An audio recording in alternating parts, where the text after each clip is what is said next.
Dude, I had like no money to my name. I had to sell my personal belongings. I had to sell my snowboard gear and my DJ speakers and stuff to pay my bills before I came into this business. And That's humble. Yeah. Humble beginnings. Nuts, bro. I couldn't afford guacamole at Chipotle, and 2 years ago, Ronny was $65,000 in debt. Last month, he personally deposited $90,000, and his team did $540,000. a way that I get around that objection is I handle it right in the beginning, right in the first part of the why. So after the intro, I would ask them, is this your first time searching, or have you been looking around for a while? In this episode, Ronny breaks down the exact closing script that took him from broke to rich in less than a year, why he stacks logic, emotion, and urgency into one rebuttal, and how he getting baptized, engaged, and sober in 6 months completely changed the directory of his life. So I touch on logic, urgency, and emotion. And then, oh, does that make sense? Okay, perfect. Then I just assume to close. Well, let's kick it off, baby. I want to pray Let's us go. in, dude. Yeah. All right. All right, Father God, I want to thank you for this morning. God, I want to thank you for Mr. Ronny Buchika. And God, we just invite your presence into the room this morning as we ask for your will to be done and not ours, for you to get the glory and not us to get the glory. So, God, I want to thank you, and we say this all in your name. Amen. Amen. That's awesome, man. Dude, so I was thinking back, bro, to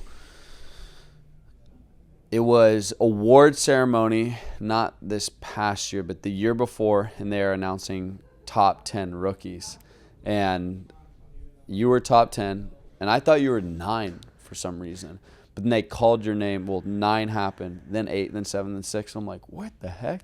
And then all of a sudden, number 2, Ronny Buchika. And you were nowhere to be found. He missed his own award. Dude, I know. He Well, missed his own award. But what did you do that year?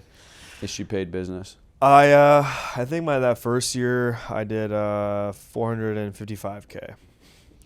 455K. And how many months?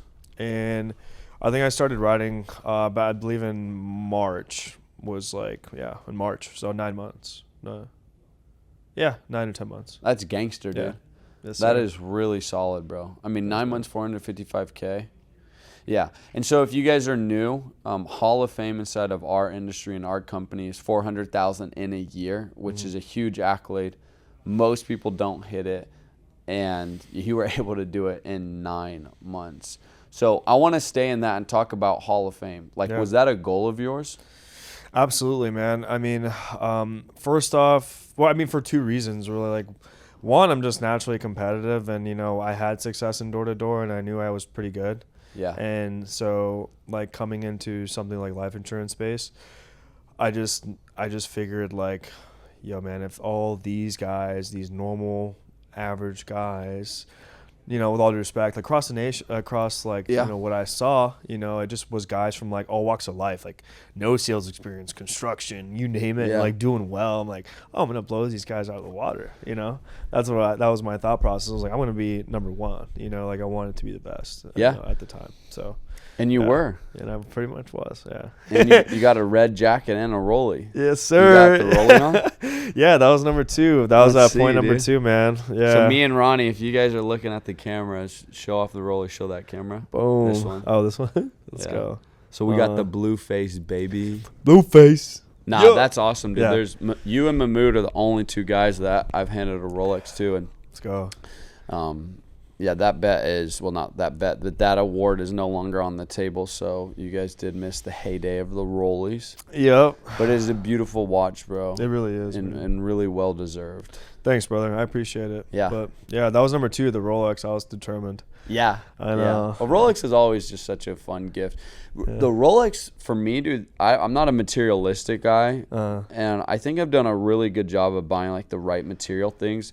For like this Rolex, I love this thing, bro, and it returns a good ROI. Like we could sell this and actually make money, For sure. I mean, which it's is crazy. Yeah.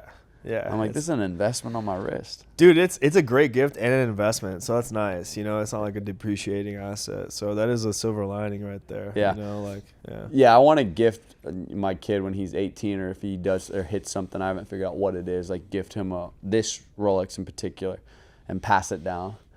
That'd be Maybe have awesome. my kid hit Hall of Fame. At 18. Yeah. I mean, I always told myself like I would definitely want my kids, I think, to do like a summer of door to door. Yeah. 1 year. As soon as they turn 18, like I think I want them to do like one door to door summer, Yeah. just to see, because like it really humbles you, man. It really does. Like no matter what walk of life you're coming from, like it'll humble you. So How long were you in D2D? about 4 years. Dang, dude, that's a Yeah. college degree in Yeah. knocking, bro. Yeah. Yeah, dude. It really If you had helped to out. boil it down to 4 lessons, what would you say like you picked up the most in door to door? That's a good question. I think boiling door to door down is to a few lessons. I think number one is like mindset. Doing door to door for 4 years and seeing like people have success and like certain people not having success. I think number one is like the mindset, like the power of the mind. It really like opened up my eyes to it. Like I was like, dang, like the only really major differences between a person doing 100 accounts and 400 accounts or whatever you're selling, the low and the top performers, like one of the biggest differences is their mindset. Just the power of self-belief is so huge. And like I wasn't into all that stuff prior to door, and door to door really like built that for me, like the power of the mind. Because like as soon as I started journaling and like, oh, I will sell this today, like it literally came to fruition. So Yeah. number one is just like the power of self-belief and like mindset. Number one. Dude, like just speaking, all right, so there was a study done where these people all were shooting like free throws. That's what it was. So there's one group that never trains. Then there's one group that actively like practices shots. And then the last test group was they just envisioned that they, perfect form, ball up, boom, in the net, swish. So they never actually got on the court, but they just envisioned it over and over and over again. So there's 3 groups. The group that did the best was the one that actually put it into practice, but the group that envisioned it was 1% below the group that visibly did it. That's insane. Isn't that insane? That's insane. Yeah. Dude, and so imagine if you do both. You're actively practicing and then you're envisioning the success or whatever it is you're doing at the same time. Yeah, I think it's huge, man. I mean, like, there's so many people that talk about it. Like, what's that guy's name? Last name is Nightingale or something. Yeah. You know what I'm talking about? He does the YouTube videos. He's an old cat from, like, back in the day. Yeah, but Zig Ziglar's great. Yeah, they all talk Think about and Grow that. Rich. Yeah. That guy. Yeah, but, yeah, they all touch on that. Napoleon And, Hill, that's his name, yeah. I think it's super real, man. It's super valid. So, and it's been talked about time and time again. So, mindset is number one. I think number 2 is the power of persistence. Yep. Like understanding that if there's actually like a need for it, like if there's a good enough reason as to why the prospect or customer should get this, it's just a matter of being persistent with it until you can close them. Realistically, if sales, let's just say, is one big loop, if they actually need it and there's a valid reason why they should get it, then you can just keep taking them through the loop. Oh yeah, I need to think about it. Oh yeah, and then you take them back to the beginning. But you said this, and this, and then you assume the close again, right? And what I've noticed is, especially on the doors, is if you just keep taking them through the sales loop, they're eventually just gonna break. And like genuinely, they're like, okay, let's do it. Yeah, a great saying in sales is persistence wears resistance. And there was a speaker this morning, I can't remember how he phrased it, but it was essentially like, one of the dogs is going to call out of the fight. Meaning someone is going to throw in the towel and say, you know what, I'll do it. Now, that's not to beat them over the head, but we 100% believe in the product, and especially when the client has the need and what the family, like the devastation it'll bring to the family if that person passes away. Like, I am not going to stop moving forward and fighting for that family unless they hang up the phone. So that persistence wears resistance.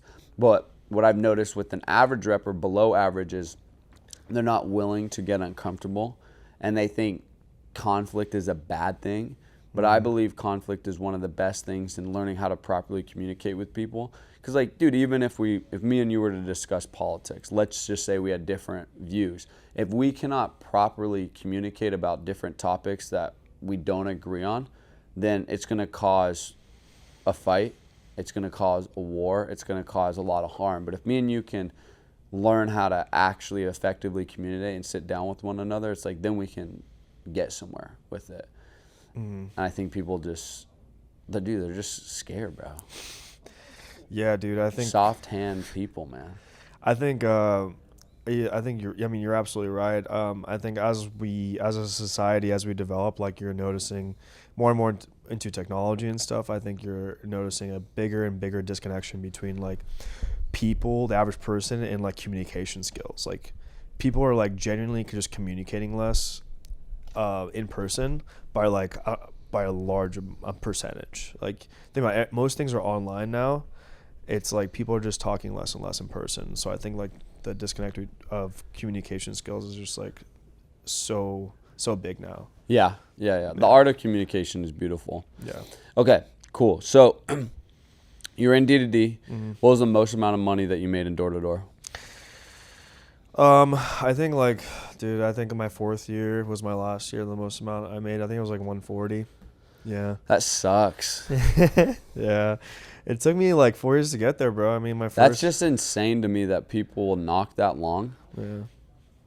Like, dude, we have guys in their first year making $140,000 a month. It's not like they're better. It's just literally the opportunity is just so much better. Yeah. It really is. Yeah. It's insane. It's like if door-to-door was like in terms of scaling and making money, like door-to-door is like the iPhone 5 and like this is like the iPhone 16. 17 plus. Yeah, 17 plus. Bro, like that's good. Yeah, it's basically because it's an outdated model.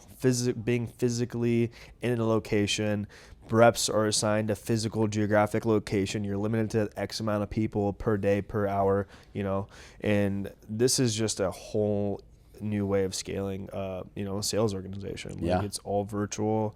You have all 50 states, you have all the time zones. Like you can literally outwork the suck a lot quicker. Because it's a good way of putting it. Outworking the suck. Yeah, dude, and you have a lot of advantages here. Like a ton of advantages. Like you said, time zones, the ability to work from home, the ability to have a mentor sit right next to you and hear your presentation, coach you through it, literally close the deal for you. Like that guy Bodie that's sitting in your office, like he gets to see and be by your side every single minute of the day, and he's closed 3 deals in 3 days. He's brand new, never sold anything a day in his life. 18-year-old kid, man. 18 years old, bro. Yeah. $2K in, $2,000 already up on the board, which is just baller. Yeah. So I think that's really cool.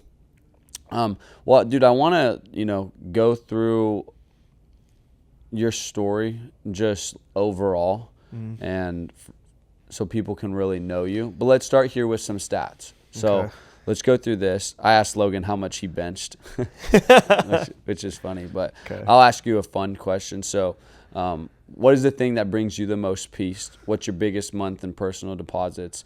And what are you most proud of inside of the business? The thing that brings me the most peace, that's a tough question. Maybe you got a couple things, dude. I mean, know yeah, you're man. a big Pilates guy.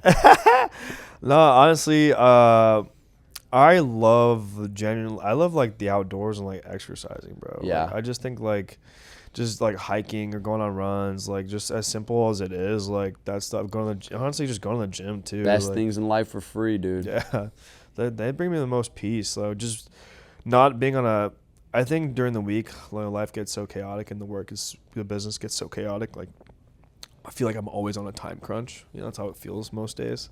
And taking like the weekend to go on a hike or a run or untimed, I don't got to be anywhere. That's what brings me the most peace. I think. Yeah, honestly. And number 2, you said biggest deposit month. I think it was last month actually. It was like about $90,000. Dang, gangster, 90,000. Hit a PR, yeah. Little PR. Little PR, something like. That's insane. And you're how many months in? Yeah, dude, that was actually my just about right before my second year, so 23 months, 23rd month. Wow. Congratulations. Thanks, bro. Dude. That's so sick. Appreciate it, yeah. It's cool to see like how quickly it moves now. It took me 4 years to get to a 6-figure month, and now guys are hitting it in their first year. Yeah, which is even not crazier. Which is really awesome. Yeah. And then what's the best month your team has had? Yeah, my bet last month too. Yeah, it was 540K, 542 I think, 1,000 of IP. That is amazing. Yeah, bro. They've been crushing it. I think it's just really, man, it's just like I think everyone's working harder, like we're all kind of holding each other more accountable, and you know, it's all rubbing off on the other. I think, you know, we're gaining some traction and some motion. So, you know, I think it just comes down to being consistent, and I think the standard has been raised. So yeah, 100%, dude. Well, I want to sit in like each zones of that. So when it comes to personal producing, you've always been one of the top producers inside of the organization. You've always been a front runner. You were the number 2 rookie inside of the whole company 2 years ago, and you've sold at a really high level. Inside of the sales process, building the why, objections, tone, pace, where do you feel like your strengths are? Man, I think my tonality, my pace, of course, but like I think you know, to be a top producer, you have to have those dialed. You got to have your tonality good. Like, gotta have a great tonality. And I think where it comes down to is like my closing, like my objection handling at the close. Like What do you mean? Like the I need to think about it. I need to talk to my wife. Like, I think where I do the best is like right in the closing itself. Yeah. Yeah. So when you're getting down to numbers? Yeah, like the numbers. When you're crunching numbers? All right, well, let's go through a couple. Okay. Are you ready, Mr. Closer? Sure. All right, cool.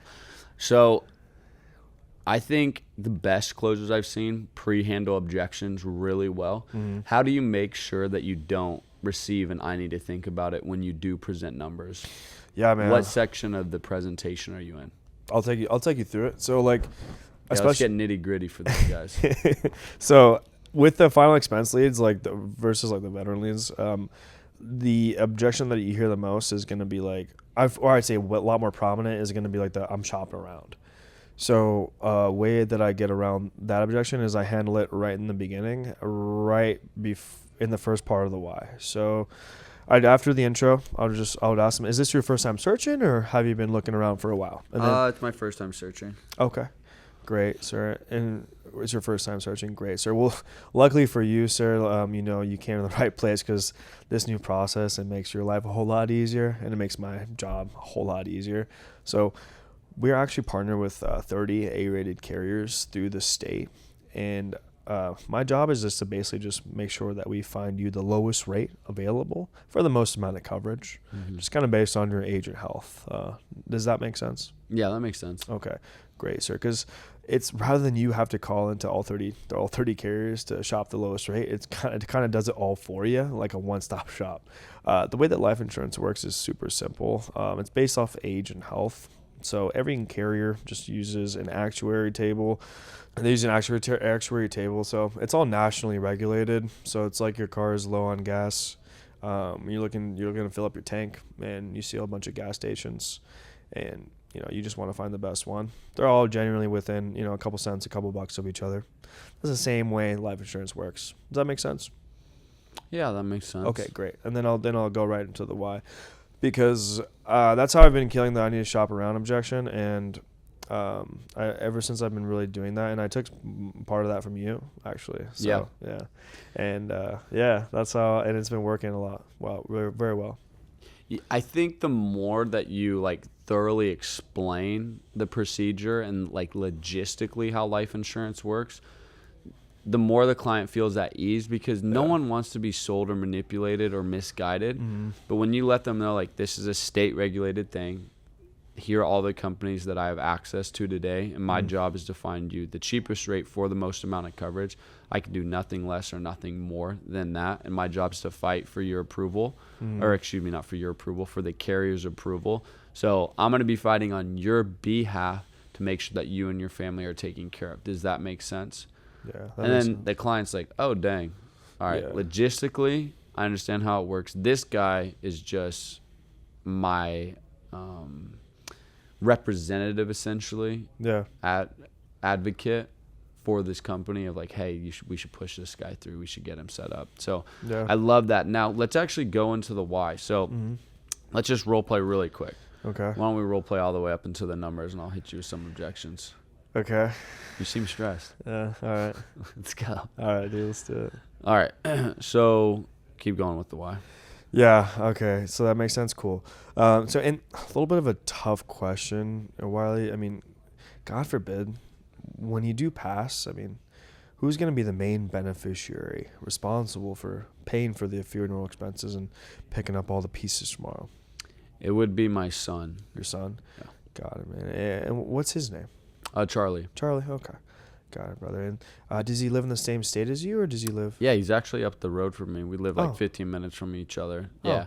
Perfect. Yeah. Awesome, man. Well, hey, being close to family is always important. It's always a blessing. So Yeah, definitely can be a headache too, Yeah. you know. I hear you. I hear you, man. So, but that being said, I mean, does he have some kids of his own? Were you blessed with some grandkids? Yeah, he's got 2 beautiful kids. Wow. He recently just got divorced, but the Oh my babies, you know, his kids are healthy and active and strong. They're doing great in school, so Oh, that's awesome. that's all that a grandpa could ask for. Oh, yeah. Well, it's a blessing that you're a grandpa, sir. And I can understand why this is important for you to make sure you cover this. It sounds like, I mean, he's got his hands full and his own mouth to feed. Is that right? Oh yeah, Yeah, definitely. yeah. I mean, 2 kids, single dad. Yeah. No, I got you, sir. I completely understand that. And a little bit of a morbid question. I mean, have you thought about whether you want it to be buried or cremated? I definitely want to be buried. Okay. Yeah. Got it. Buried. Got it. And are you pretty familiar with how much that costs in this local area? I think it's like 10 to 12K, right? Yeah. But yeah, exactly. You hit the nail on the head there, sir. I mean, average burial expenses anywhere from about 10 to 15, sometimes even 20, just to kind of depending on the fanciness of the service and the opening and closing, and the viewing and all that stuff. But that being said, yeah, that's about how much it costs. Because I'm assuming, I mean, Charlie probably wouldn't be in a good financial position to come up with that amount of money on the spot on his own. Is that correct? Is that why? Yeah, I mean, I don't know a lot about his finances, but I'm sure he'd figure it out. Yeah, no, I got it, sir. I mean, even if he may be able to cover it, ideally though, the reason why you're even looking into this is you just don't want to leave him behind with that expense. Is that No, I correct? definitely don't want to. Okay, I figured, sir, because that makes a ton of sense. Because I mean, at the end of the day, you never really quite know the financial position that someone's going to be in when that time comes. So that makes sense as to why you're looking into this and wanting to get this resolved today, sir. Okay, got it. And in terms of leaving the additional money behind on top of that burial, were you looking to cover any mortgage debts or loans with that, or is No. this okay? So it's just I love you money on top of that, maybe. No. You don't want to leave any of that I love you money. No, just take care of the basics for him. Okay. He can figure out the rest. He's Okay. a big boy, you know? I hear you. Yeah, I hear you. He's an adult, so you just want to take care of your burden. Sounds like. Yeah. Okay, sir, guys. So what we'll do is we'll just look for about 10 to 15, maybe 20,000, just to make sure that at the very least the burial expenses is covered. So real quick, Yeah. to get out of the role play, do you push the ball forward? Is that where you're pushing the ball forward in terms of like going into health? No, not yet. All right, so you're gonna keep building the why? Yeah. All right, let's hear it. Yeah. Then. All right. So what we'll look for here, sir, is about 10 to 15, sometimes even 20,000, just to make sure we cover the burial expenses. Do you currently have anything in place at the moment, like a life insurance policy or savings to help with that? I had something through work. Okay. I think I still got that. Okay. Perfect. You have something through work? Well, I'm retired now. You're retired? Okay. Got it. What did you do for work? I was a mechanic. Oh, that's awesome. Yeah. I love building things. Yeah, I was Yeah. hammering in nails. Yeah. They called me the hammer. Oh, got it. So that's great. So you still have the policy? It's active? I think so. Okay. Are you making is money coming out of your checking account? No. It's not? No, I don't think so. Okay. Got it. Do you have the policy? Somewhere. Oh, okay. Got it. Go ahead and just grab that for me real quick. I just want to make sure. I don't know if I could find it. Oh, really? Okay. Do you have just like a rough idea how much you have currently? No. No. Okay, got it. So I mean, do you know the name of the carrier? No. Okay, got it, sir. Well, I mean, that being said, sir, even though sounds like, if you don't really know how much coverage you have or the name of the carrier, how would your family or how would your son know how much coverage you have or the carrier? I guess he could just find it. He could find it. Do you think he would be able to if you can't? That's a good point. Yeah. I don't know. Well, sir, What if he just called the company? What company is it? Well, what if he called my work? Oh. Yeah, I guess I could call your work real quick. Oh, they just told me you don't have any coverage. No. Yeah. No, so like That's actually a tough one, bro. If No, you it's don't know how not. Okay, go ahead. like if we flip flop, I'd be Okay. like, cool. So all right. So what I'm hearing right now is supposedly you have coverage. Yeah. You're saying you have coverage. You're not paying for it each and every single month. You don't know where it is, and you don't know the name of the company. And so you've walked this planet for 68 years. I think we can both agree that everything is set up for profit. If you're not sending in a check every single month on a policy, you don't know the name of it, you don't know where it is, that means you probably don't have it. So let's do this. Let's both agree that you don't have it, and we can work from the worst case scenario to make sure that we have the best case scenario set up for Charlie. Does that sound good? That sounds All right, good. cool. So you don't have any coverage right now. So God forbid when you pass away, that $15,000, that's all you care about. Yeah, pretty much. Okay, walk me through. You die tomorrow. What does that look like for Charlie? Yeah, it'd be pretty tough. I mean, who knows? He'd probably have to. It would probably wipe out his savings if Yeah. if anything. Yeah. So you use the word tough. Like, what does tough mean to you? I mean, I don't really know his financial situation too much, but I mean, if he had that saved up, I mean, and having it wipe his savings, that would probably leave him and his family pretty vulnerable for, God forbid, something happen in case of an emergency. So. Okay, I think we can both agree Charlie's probably not saving up money to pay for your burial, right? Yeah, definitely. Probably saving for the 2 grandkids. Yeah. All right, so you want to make sure that you don't have to be that type of liability and that you have a policy set up so that that saving or whatever he has will go to the grandkids and you'll take care of this for him? Yeah. Okay, Yeah, awesome. That's fair. Sweet. That's what we're going to do today. Okay. Yeah. Perfect. Nice. Yeah. I Uno reversed you. I know, dude. I just sold Yeah. you, dude. Yeah, if they have coverage and like they This is a 2-time Hall of Famer. dude, that's not my strong suit, man. Genuinely, I mean. No, dude, you're an assassin. No, dude. Well, it's crazy because I don't think people realize, like, selling insurance is literally the easiest thing in the world. Like, I kid you not, I think it's easier than being a McDonald's cashier. I mean, bro, pick up the phone, read the script, make phone calls, and you'll walk your way into having a multiple 6-figure salary. Yeah, you just literally have to work hard and be consistent, which like most people can't do. So if you can do those two things, you don't have to be anything special. You just you can make it. Like All right, so now we got, you got the client down to numbers. What, based on this situation, what are you showing him? So I wanted 15K. Like, what is bronze, silver, gold? Let's start closing from there. Yeah, well, how I frame the numbers are gonna be honestly dependent on budget too. So like how much he's left over with. Let's say, I make $2,200 a month. My bills are $1,800. So he's left with, after everything's all said and done, groceries included. Everything. Okay, 400. so then I would say like left with $400. Like I wouldn't want to do anything more than like $250. $200. 200. Yeah, $200 to be safe, because you want to make sure, because if he has a bad month, there goes money. So I would So the probably max is 200. yeah, I would probably frame this silver. I would probably try. Hopefully, he's at the age where 15,000 isn't too much. It's like $130. Yeah, that's where I would do 10, depending on his budget and age, like 10, 12, 15, or 10, 15, 20, depending on how old he is. Yeah. So I'd want him to choose the silver option, which is either going to be 12 or 15. And it'll just, because at the end of the day, something's being better than nothing. So even though 12,000, let's just say, may not cover the full barrel when that time comes, at least it's going to cover 90% of it, because some people are a little bit stubborn. They're like all or nothing. And so you want to make sure that they're at least getting something for their family's sake, for their son's sake, You know, so that's how I'll frame it. Like, if I know he can't comfortably afford the 15, I'm not gonna like push him on the 15th. I'm just gonna build value on the 12 or the 10. You know, so that's how I'll do the numbers. It's really just gonna depend on the. But for this example, let's just say 10, 12, 15. You know, let's just say he's an older guy. 10, 12, 15. 12,000's like 130 or something. Yeah. Okay. Yeah. 12,000, 130. So, yeah, that's how I'll frame it. And so, yeah, so based on, I'll kind of explain the numbers, you know, I'll start with the gold.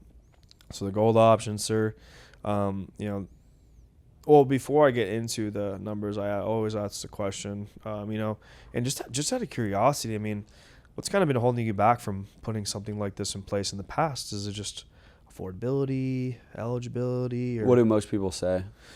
I think affordability.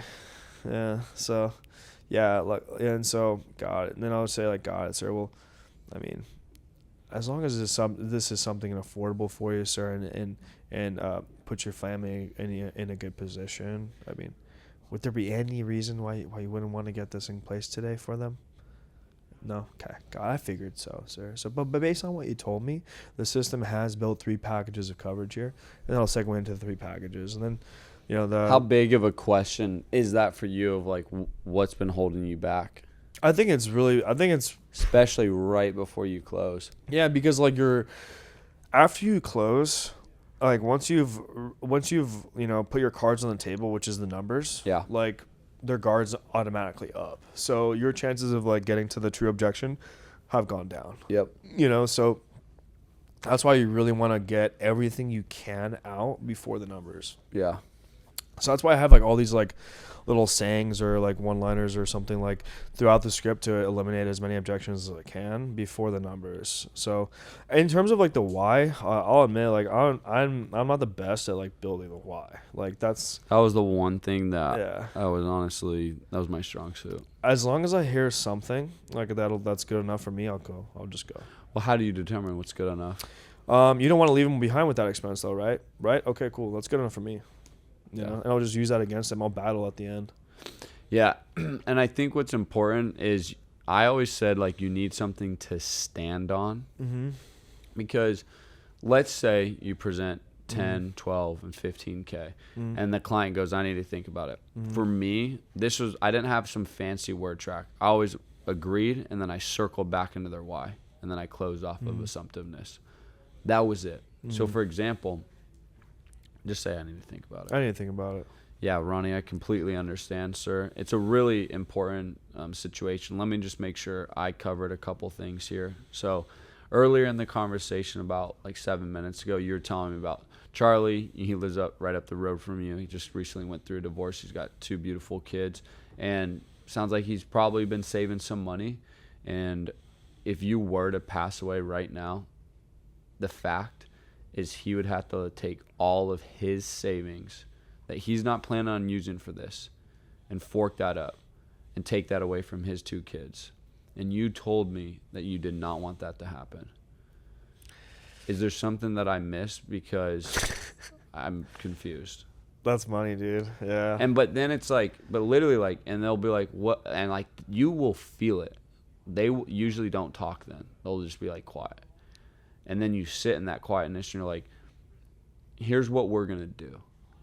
And then at this point, it's like, you're going to take lead. Because it's a dance. Yeah, you know, there's a lead and a follow in the dance. And so from there, I'm like, hey, no one's trying to take food off your table, but we're also not trying to take food off of Charlie's table. That makes sense. Yeah. I mean, that's fair, man. Let's start with and for me, dude, I always closed on the $100 a month option. So whenever I quoted, there was always one option that was $80 to $100 because I knew no matter what, they could afford it. Yeah, the hill you die on. That was the hill I died on. Yeah, that's a really powerful, important piece for me too. Like my I need to think about it. I need to talk to my wife. I'll give like 3. I'll use 3 points. Like, one is gonna build on logic, one's building on emotion, one's building on urgency. So that's why my points are numbered 1, 2, and 3. Here's what we'll do. We'll start with the bronze option because of this, this, and this. So I touch on logic, urgency, and emotion, and then does that make sense? Okay, perfect. Then I just assume to close. So it's like, It's beautiful. yeah, it's just like bulletproof. Like, dude, if there's an actual need, like, and they're the decision maker, they're gonna do it, you know. And unless they've been withholding like critical information from me, you know, like they have a policy like they didn't tell me about, or they're not the decision maker, they're gonna do it, you know, because it's overwhelming logic with emotion and urgency, you know, built into one like rebuttal, you know. So I rely on it pretty heavily, you know, at the end of the day. But as long as I get that they it would be in a tough spot position for them. They don't want to leave them in that tough position, and they don't have anything else to cover that, savings or like life insurance. That's honestly good enough for me to like go to keep going. Yeah. You know what I mean? Like you, I mean, but the way that you do it is super effective too, though. Like, you know, that's super emotion heavy. Yeah. Yeah, That's huge. how. Yeah, and it was cool just because like my career started in the field, you know, face to face. Yeah. And I got to see families. I got to see the kids playing in the background, you know, people in and out of the house. I got to see the whole family dynamic. And so, like, we were really fighting for them, you know, in that moment. And so I think that's what, like, carried over into the telesales space. So how do you get in front of the social? Let's end with social and banking, and then we can move on to the next phase. Yeah, bro. I mean, social, everyone has opinions on it. I mean, I think there's 1,000 ways to skin the cat. You can give the reason before, or you can just say it, you know, simplicity wins. Which one do you do? I mix it up depending on who I talk to. So, like, most of the time, like, if they're, like, older and, like, I feel, or if I feel like there may be a problem I may run into, I'll give the reason before. Alrighty. And then for the medical information bureau, go ahead and confirm the social. However, if they're like more, you know, cognitive, like, you know what I mean? They're like, this is going to be not too, I don't think I'm going to get anything. Like, I feel like that's one thing I've gotten from sales. Well, you didn't tell that didn't make sense right there. You didn't explain why you just asked me that. And so, okay, so if I'm going to go ahead and put for the medical information bureau, go ahead, where they verify your health, go ahead and confirm the social. So that's what you say. Yeah, that's the first part of it. If I feel like there may be and then what if they're like, no, I'm not giving that. I don't give my social over the phone. No, I completely understand, sir. I didn't think you were going to hit me with an objection right there. I got the cameraman laughing. That's it. It's like, sure, go ahead with your social. And then they're like, no, I'm not going to give that. You're like, I didn't think you were going to do that. You have to, buddy. Let's go ahead with it. No, I'm just kidding. No, but for real. No, be like, you know, I completely Actually, understand, sir. I mean, I usually don't feel comfortable giving that information out over the phone either. The only reason they ask for that, sir, and there's two reasons, really. One, that's actually how they just verify the entirety of your health history every time you go to the doctor.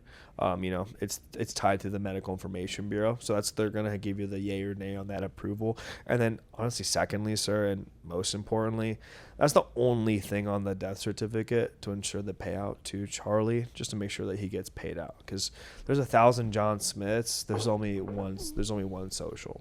Does that make sense, sir? Yeah. Okay, perfect. So go ahead with the social. Yeah. Yeah. And That's the one I always like too when they push back.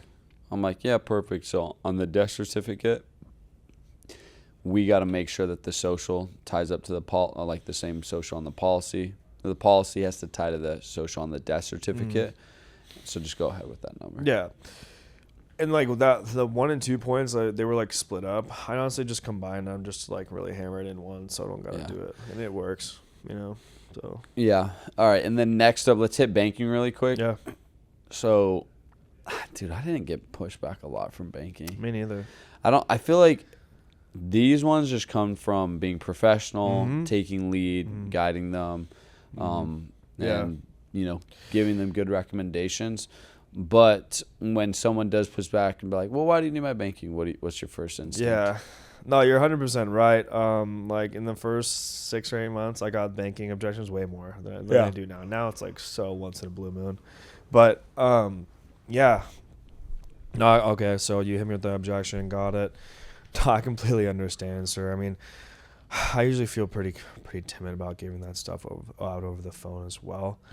Have you ever paid for anything with a check in your lifetime before? Yeah, of course. Okay, got it, sir. So, on the bottom of that check, there's a routing and account number there. So that's on the bottom of every checkbook. So when you paid, I should have asked. Sorry. So I normally ask, God, what did you use? What did you use for the check? Who did you pay? Oh. The cashier. Okay, Or great. Let's say the grocery store. I've gotten that before. I used it at a grocery store.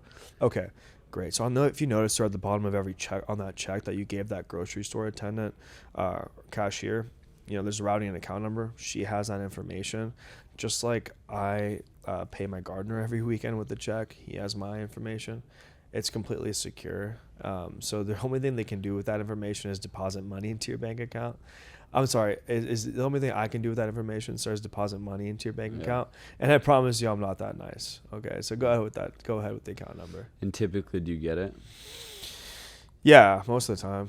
Obviously, like, that was a little bit rusty, but for that, dude, I don't have that memorized. Like, I just read it, the scripts. Like, there's certain things that, you know what I mean? Like, I don't need to memorize everything. You know what I mean? Yeah. I built the script. Dude, I mean, it's crazy because, like, you made $90,000 last month? Mm-hmm. And, bro, you're reading from the script. Yeah, certain objections, yeah. Because I don't get the account number one, so, like, I forget it. You know what I mean? I got to read the fucking script. Yeah. No, I think it just goes to show, like, how great of an opportunity it is. Yeah, 100%, bro. Yeah. I used to have it dialed in, obviously memorized, but no, for sure, I did. Ronny. I did. You need some work, dude. Yeah. He's getting rusty, Teach me how to boys. sew. He's getting rusty, dude. Forgot how. Through the podcast and everything lately, like, I felt so much more in tune with my closing process because I've, like, been doing these podcasts and, like, going back and forth on the close. It's been fun. Honestly, dude, I've been missing, like, in-field closing. Dude, I think selling in person would be so much better, kind of. In a way, from like... It definitely is. It's fun, but, like, trust me, bro. Oh, scalability-wise. After a week or 2 weeks of doing it, you're like, yep, let me go right back to the AC in the office with the boys. But it is really fun. Like, I was down in North Carolina, and I was going on a walk, and this dog would not stop following me. And I'm like, dude, I don't even know where this dog came from. What the heck's going on? I got to get this. I got to go feed my grandparents. I had to bring him some dinner. But then I'm like, I have to take this dog back because I can't just let it be out in the middle of this neighborhood. This thing was a puppy. And so I go and I start knocking on doors. And I kid you not, like, the first house I turned to go knock on the doors, I was so excited. I was like, I can't wait to freaking knock on this door and just be like, yo, is this your dog? Even though I'm not closing anything, I'm just doing a good thing. Yeah. But it just got me back to that feeling of, like, when I was out in the middle of nowhere in the country, headed up to the door, about to help this family with the policy, go put some good money in my pocket. And, like, that was when I was building this. And just, like, how much fun that was and how much, I almost took it for granted of, like, that process. Dude, yeah. Beautiful. I feel like it also, like, it's more emotionally impactful on you because, like, seeing the family and stuff and, like, in person, you can, like, feel it more. You know what I mean? I have a very good, like, grip on just the product and how useful it is. Yeah, because you've seen it live, man. That's awesome. So, dude, I want to actually just spend some time, talking about, like, your testimony a little bit. Okay. We just had Logan on the podcast, and I don't know if he's ever told you this, but, dude, his first day, you remember when we were in that Airbnb in Austin? Yeah. It was me, you, Dalton Black. Logan. Yeah. So it was Logan's first day. He comes in on that airplane. He goes to the Airbnb, and I'm at the office already, and you had like a really long night, out doing bad kitty activities. Yeah. And Logan's like, dude, the first guy I ever met was Ronny Buchica, and he was, like, all disheveled from the night before. You could tell he definitely had a long one. But then we hopped in the car, and he had an inbound call. He takes it, closes it for, like, $168 a month, and he makes $2,000. And I just saw, like, that happen, and I saw, like, kind of a degen do it, and I was like, this is going to be absolutely amazing. But what I noticed about you was when you first came in, you were, like, crazy locked in. You had just buzzed your head. You were in that monk mode era. You were working out. You were fighting your way out of debt. Yeah. Like, talk to us about that, bro. Yeah, man. Dude, I actually that period, that 6 month sobriety period where I was like, do I need to figure out my life, type of thing. It actually like stemmed from like a revelation, like from honestly just like a breakup I had, like a short stint, like I was like, it was enough for me to like have a wake up, like, dude, like I need to figure out my life, like, and I'm gonna go sober and focus on myself until I figure out my life. Yeah. And that's where the sobriety stint came from. I shaved my head, and yeah, man, the first 3 months of the business, because I started like in March, I was sober until then, and then yeah, first 3 months of the business, man, I was completely sober, which helped immensely, like in terms, I was so locked in. You were so locked in, dude. And What'd your schedule look like then? Dude, yeah, I was waking up at like 4:30, hitting the gym at 5, eating, and then on the phones by 7 to 6, 7 to 7 to 8, depending on the day. And like that was just like my everyday, and I was like in the best shape of my life. I had a really strong start. Like I was making money, like I think by month 2 or 3 I was like already doing 20K plus, in my bank Deposits, account. Yeah, depositing. And you also paid off a ton of debt. Yeah, man. How much debt did you have coming into this? Dude, I had like no money to my name. I had to sell my personal belongings. I had to sell my snowboard gear and my DJ speakers and stuff to pay my bills before I came into this business. And that's humble. Yeah. Humble beginnings. Nuts, bro. I couldn't afford guacamole at Chipotle, and and then I had like, how much debt? Like maybe 65K total of debt. Yeah, because like back taxes from the last 2 years, credit card debt, and then my student loans. Yeah. Yeah, so I had a crap ton of debt. How long did it take you to get out of all that debt? Well, my first year, I got out of that about 40 grand worth of debt. And so I paid off everything apart from my student loans. Yeah. My first year. And you could have paid it off sooner. Oh, yeah. But I just was. Yeah, there's no need. Yeah, I could have, for sure. I was still, but after that 6 month sobriety period, I went not sober. I went back to the drinking and partying and stuff. And like I spent a lot of my money doing that.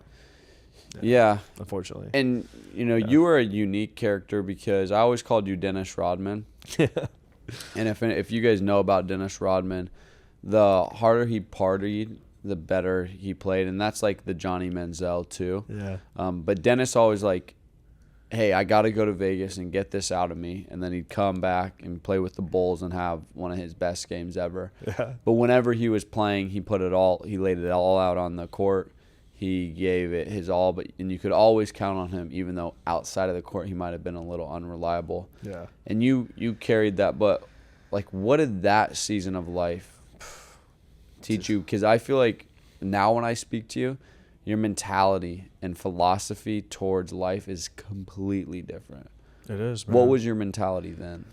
My mentality then, I mean, dude, trying to go sober and stuff like was like a battle, probably, like that I was battling for like years, honestly, throughout the entirety of my door-to-door kind of career as well, like because it was like such a direct correlation of like, hey man, if I'm sober, like I actually make more money, Yeah. I make more money because I'm selling more, I'm more on top of it. And then but I figured it out, like I'm good enough at sales. I was good enough like that I can be a DGen and still make money. Yeah. And then like the fact that life insurance was virtual, and even more so for me because the physical aspect of door to door held me back a lot because I was like, I don't want to go knock doors while I'm hungover. Yeah. But like, dude, my mentality was like just work hard, play harder. Like I was just I was working like a dog, and I was just going hard as heck on the weekends, and that was like my cycle for a while.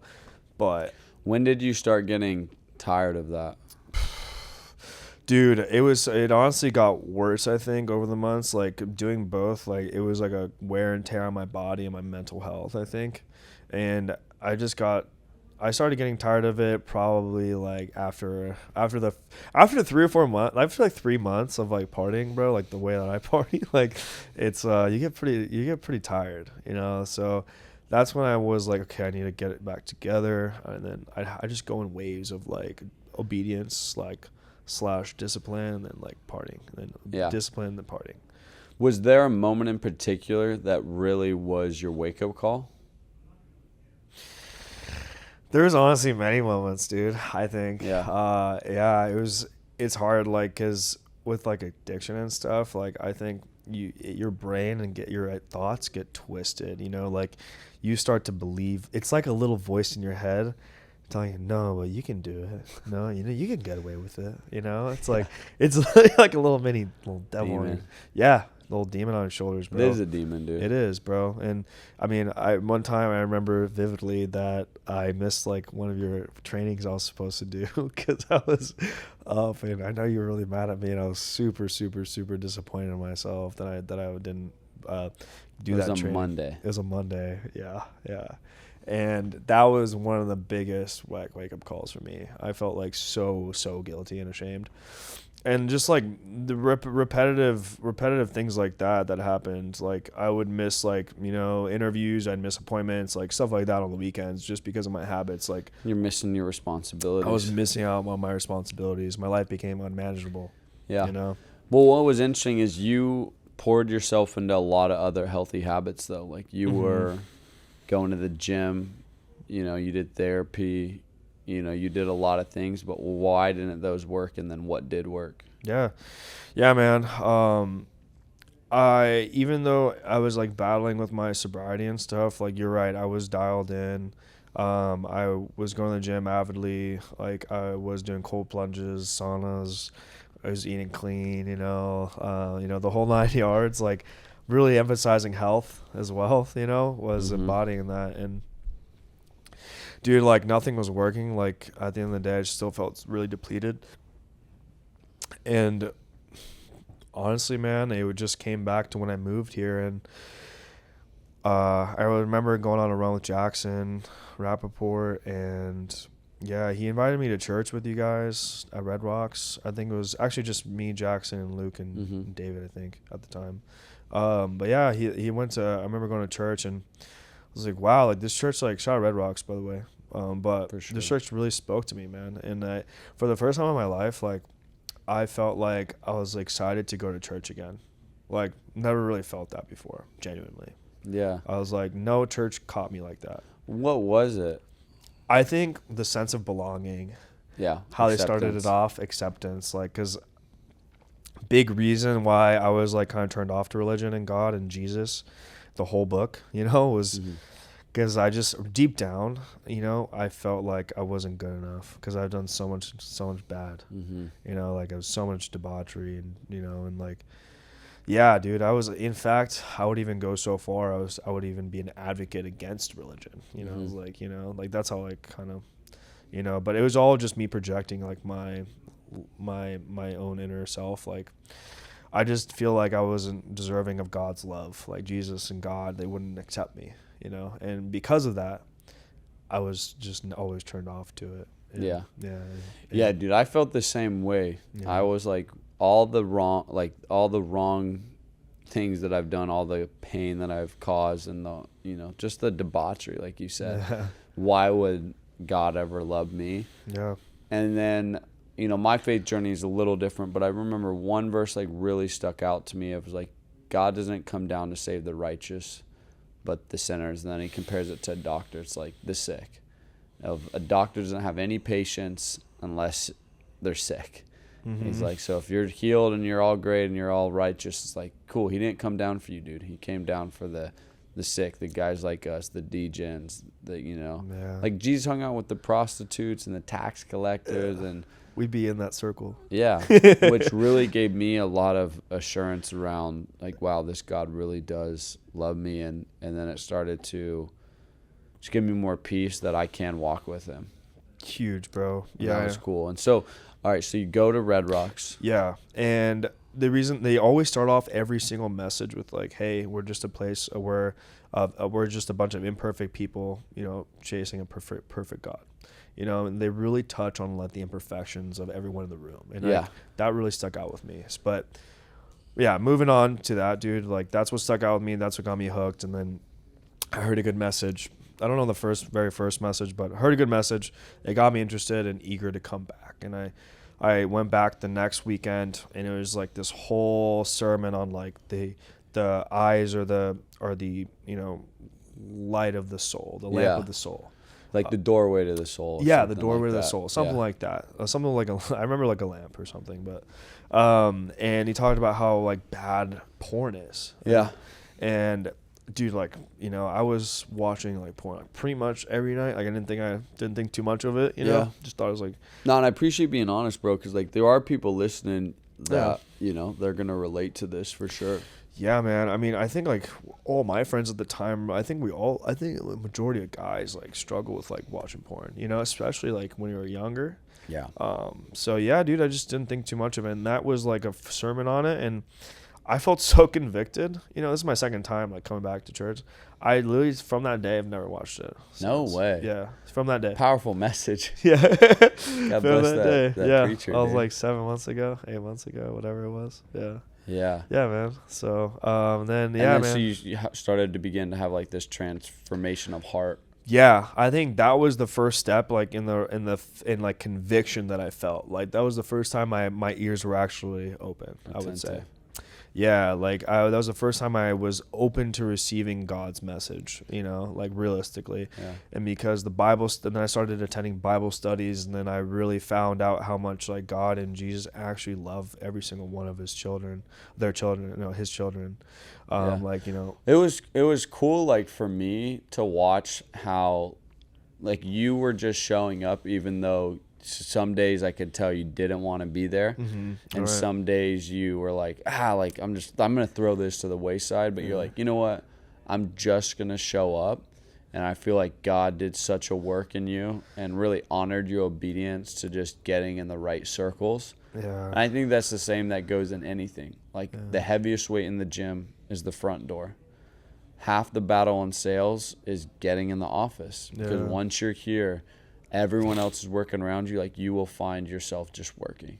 Same thing with the word. Like you get in the Bible, you get in prayer, you get in the right communities, you get to the right church, like you will find your faith. Yeah, 100%, bro. And what's cool is, like, one of my favorite stories is actually when you met Alethea. Well, not met her, but y'all went on a date. Yeah. Like, you comfortable touching in on that? Sure. Because I think that was really cool, because, like, as men, and I'm just going to speak openly right now, like, we all want to have, like, we're always wondering, like, is there a prettier person out there? Is this? Like, we're always chasing, like, something bigger, better. And I think when we were single, that's what we were there to do, is like, hey, like, I want to go out and sleep with this girl and this girl and this girl. And then when Alethea walked in your life, I remember you were like, dude, I just have never met someone that, like, felt like perfectly molded to who I was. Yeah. And I'll let you speak into this. So it's not my story. Yeah, man. Yeah, I was pretty much on like the I'm not going to date until like I'm 33, 34 type thing. Yeah. Like she was like my last date that I wanted, that was going on at that time, because I just wanted, like, I'm just gonna focus on the business. That's why I even got a dog. I was like, I just me, the dog, and the business. Yeah. And forgot. Yeah, dude, right. And I went on that day with her. She was like, okay, you know what? We've been like pushing this off. Which great thing we were pushing off the date, because because in the very beginning, like, I actually wasn't like fully sober, still battling that. Yeah. So months go by, or like a couple months go by or something like that. And we finally go on this date. And at that time, like, I had my last bender that I went on like weeks ago. And I was like, dude, I'm never drinking again, all this stuff. Like, I was like, this is it. This is the last time. And it was the last time. And because shout out Jesus, But but yeah, we went on that date, man. And the first thing I said to her was like, hey, like, don't feel weird, like, you can order a drink if you want, like, but I'm sober. It was like the first thing I said to her, like, don't feel weird about it. So, oh no, like, I'm sober too. I was like, what? Like, get out of town. Yeah. And that was like I'd opened up a huge discussion, man. We talked for like 3.5 hours. Wow. Yeah, dude, about like our whole lives. And it felt like right then and there was like, dang, like, I mean, like, I feel like we should get married, you know? Like at that point, like that's how I felt. Really?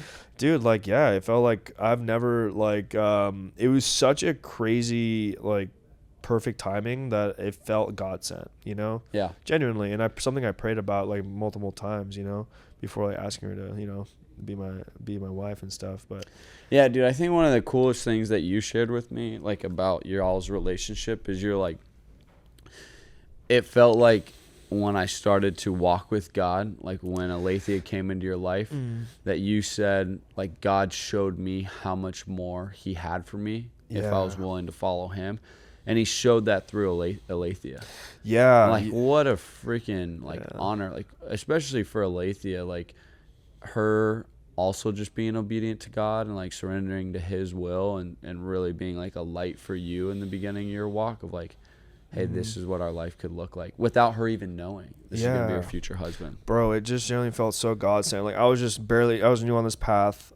She was a little bit further along than I was by a couple months probably on the walk. And we were both sober for life, you know, both wanting to put God first and pursue Jesus.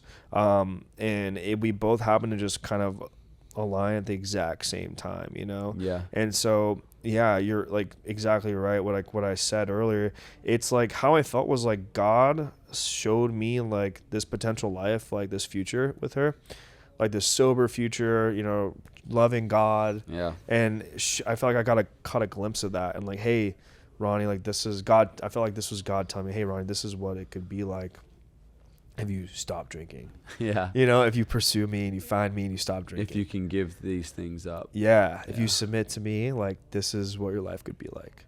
You know, and I was like, wow. Like I just felt so convicted, bro. Like genuinely, like all like, yeah, like I'm tired. Cause like, dude, like drinking and partying and all that stuff, it gets old, bro. It's wearisome life, dude. Well, dude, and it's sick, bro. Cause like now you're even off of nicotine. I remember when we were down in Florida and I was like, stop that. I was like, Ronnie's like, can we go to the gas station and get Zens? I was like, no, please. dude. Yeah, he's like scratching his neck. I was like, bro, I'm like, you're not a beta, dude. I was like, you got this. And then you fasted. And so how long have you been sober? Yeah, man. Dude, like almost 6 months now. Like 6 Wow. months. Yeah, April 2nd will be 6 months fully.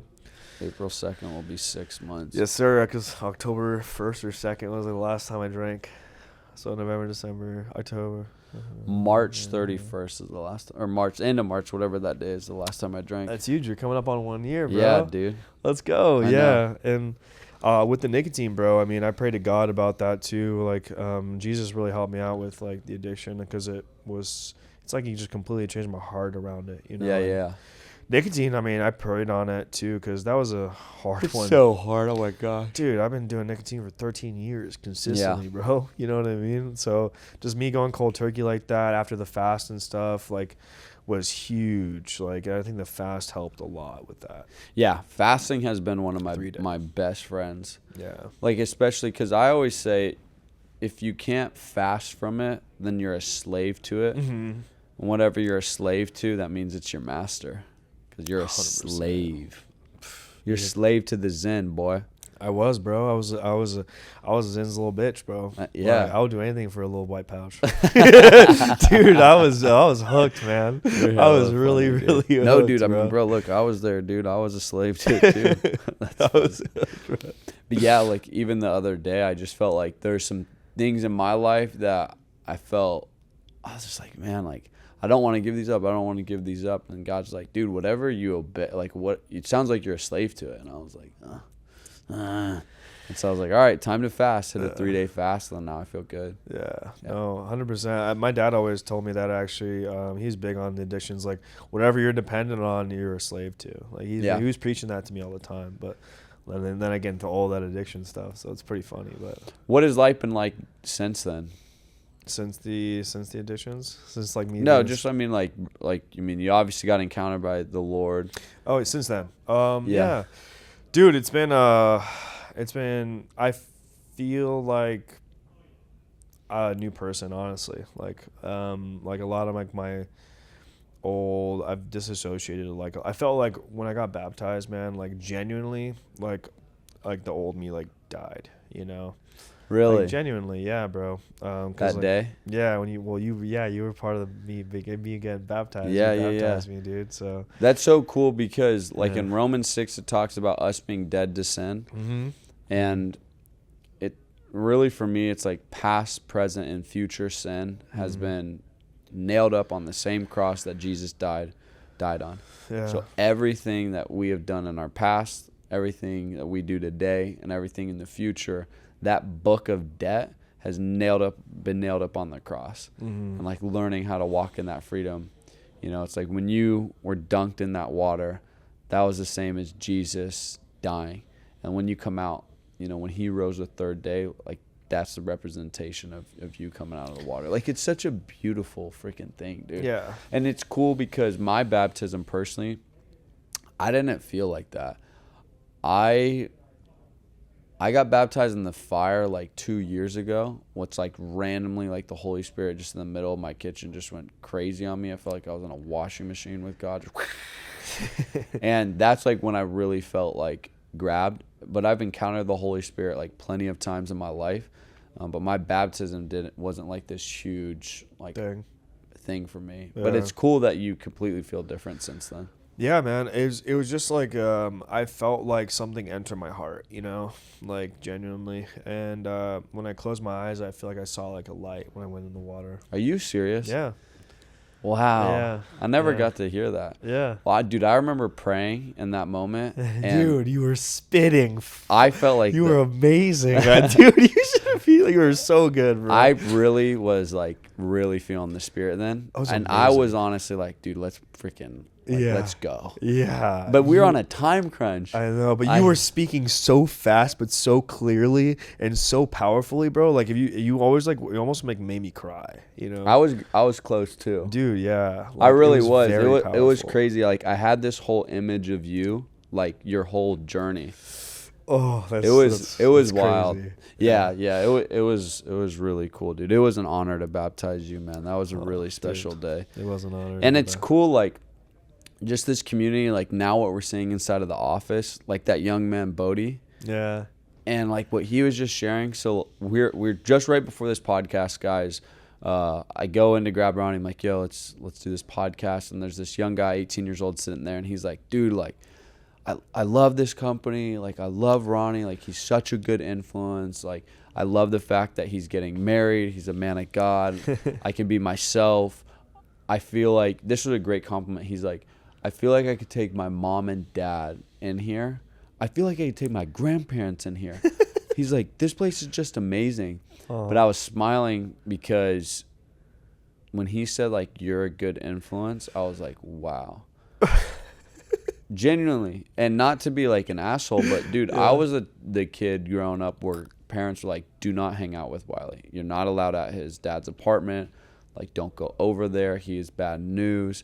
And now the fact that, you know, yes, people do look up to me, but, like, hearing that about you and how you're influencing for good now is just so freaking cool, dude. It's insane, dude. Honestly, if you would have told me I'd be here like 2-3 years ago, and there's no way I would have believed you, because Yeah, same. you're right. Like how you were the bad like influence. I was a huge bad influence. Yeah. Bro. Like I was the advocate for the opposite team. You know, I was like, let's go get into some bad shit. Literally. You know? Like I was, and I was able to convince people all the time. You're the closer.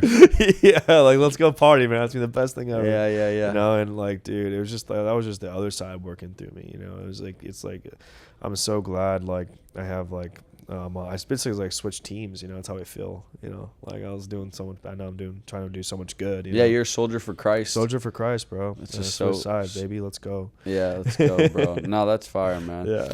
Well, cool. I think it's a pretty solid place to end. Yeah. I guess the last thing I want to speak into is like, what have you know, I think moving down to Austin in particular was probably the best thing you've ever done. Mm-hmm. But can you speak into the community and like what it's been for you and what it's been for new guys? Like if someone's just like, what is the community like? Yeah, dude. What would you tell them? Number one, first and foremost, like, you know, who you surround yourself with is super important. So like this community, being a 28-year-old or 27-year-old when I moved here, like impacted me and completely changed my life. 180'd my life. Went from degenerate to, you know, God-fearing, baptized, born again, engaged, like, you know, a completely different person in like 6 months. Literally 6 months. And because this community opened the door to Christ and God. And not only that, but we have like a sense of brotherhood. Like, people are generally good people here.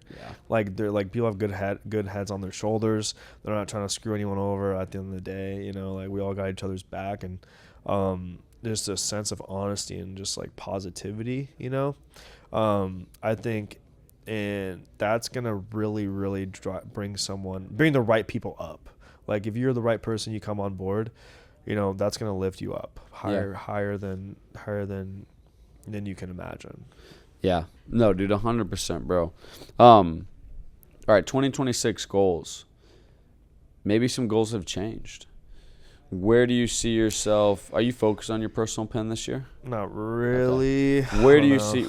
What are your big goals for you and yourself this year? Team, personal, life, God. Yeah, dude. You know, what are the big ideas for Ronny Buccica? Yeah, bro. This year? I mean, I think the team goal, nothing changed. Like, my goal last year was $1 million a month, but didn't hit it, obviously. But now we're at 500. Like, my goal is still $1 million a month, you know. But I mean, I think with the way things are going, like, hopefully at 1.5. 100%, dude. My do or die goal, $1 million a month. You know? Yeah, and personal production, dude. I'm still gonna try to sell whenever I can. You know, like, at the end of the day, like, I'm gonna try to really shift the focus to put my team first.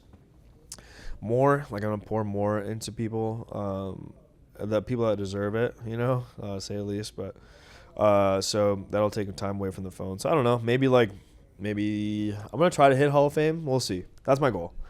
I think I'm gonna try to hit Hall of Fame if I can, unless things get too crazy with the team in the second half of the year. But that's my goal. Hitting Hall of Fame still. I want a three-peat. Yeah, I want a three-peat if I can. And then I think personal goal, man, I just wanna, who knows? I don't know. I've been going back and forth on whether or not I want to have a kid. So I'm serious. Maybe, like, do I want one in a year? Do I want to wait? Like, I don't know. That's kind of in my head. But just keep pursuing God and growing, like, a better relationship with Him. Maybe being a better, more impactful, positive light in the community. Like, doing more communal things in Austin. Yeah, like that's awesome, dude. Yeah, your testimony's so powerful, so you're gonna be able to, like, shed so much light on a really dark path that you once were on, and so many people are inside of that path. Like, there's all the Degen sales bros. So many. If you are a Degen sales bro and you made it to the end, man, I commend you. Let's go. How can people get a hold of you? Yeah, man. Want to work with you or want to connect? Yeah, Instagram, Ronny_Buccica. It's RONNY _Buccica. BUCICA. Buccica. Come on now. Well, hey, thanks, ladies and gentlemen. I want to say thank you guys for tuning in again for the All-Star Academy podcast. And Ronny, it was a pleasure interviewing you, bro. Yeah. You've been one of my favorite people on the planet to work with, dude. I cherish my brotherhood with you, dog. You're going to Mexico, right, for Shield's wedding? Yeah, bro. Let's freaking party, dude. Let's party with Christ, baby. Sober party, dude. Well, awesome, man. Well, guys, thanks for tuning in. We'll catch you on the next one. Yes, sir. Peace.